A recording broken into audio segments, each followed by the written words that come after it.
আসসালামু আলাইকুম প্রিয় দর্শক, আশা করি আপনারা সবাই ভালো আছেন। আজকে আমি ঢাকার মেট্রো রেল স্টেশনে আছি। মেট্রো রেল স্টেশনে টিকিট কিভাবে কাটতে হয়, এই টিকিট দেখিয়ে কিভাবে প্রবেশ করতে হয় এবং কিভাবে বের হতে হয়, মেট্রো রেল টিকিটের দাম কত, কিভাবে এই টিকিট দেখিয়ে স্টেশন থেকে বের হতে হয়, আর সবচেয়ে গুরুত্বপূর্ণ কথা, মেট্রো রেলের ভিতরের জায়গা কেমন, এই সব গুরুত্বপূর্ণ তথ্য আপনাদের জানতে হলে আমার ভিডিওটা পুরোটা দেখতে হবে। আমি এখন টিকিট কাউন্টারের লাইনের পাশে দাঁড়িয়ে, আর এখানে অনেক ভিড় থাকে, সবাই টিকিট কাটার জন্য অপেক্ষা করছে। টিকিট কাটার জায়গা সাধারণত স্টেশনের পথেই গেটের কাছেই থাকে। কাউন্টারের সামনে গেলে একটা বড় লাইন দেখা যায়। লাইন ধরার সময় সবার সামনে একসাথে না গিয়ে একদম সোজা লাইনে দাঁড়ালেই হয়। কাউন্টারে গিয়ে টিকিট কাটার জন্য সরাসরি কাউন্টারে গিয়ে টিকিট নিতে হয়। টিকিটের দাম হচ্ছে জায়গা অনুযায়ী 20 টাকা থেকে 100 টাকা। এখানে যে জায়গা সবচেয়ে গুরুত্বপূর্ণ সে জায়গাটা হচ্ছে টিকিট কাউন্টার। এখানে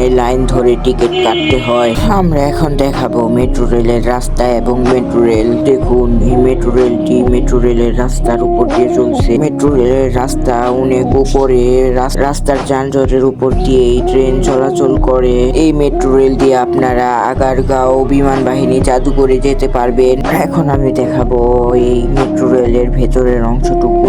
এখন আমরা মেট্রো রেলের ভেতরের জায়গা দেখুন কি সুন্দর। মেট্রো রেলের ভেতরে অনেক মানুষের ভিড়, সবাই অনেক কষ্ট করে দাঁড়িয়ে রয়েছে। এত মানুষের ভিড়ে একটাও সিট পাওয়া যায় না। আমরা এখন এই মেট্রো রেল দিয়ে যাচ্ছি আগারগাঁও বিমান বাহিনী জাদুঘরে। দর্শক, ভিডিওটা এই পর্যন্তই। ভিডিওটা ভালো লাগলে আপনারা অবশ্যই লাইক দেবেন এবং কমেন্টে জানাবেন কেমন হয়েছে ভিডিও, এবং বন্ধুদের সাথে আপনারা এই ভিডিওটা শেয়ার করবেন ভালো লাগলে।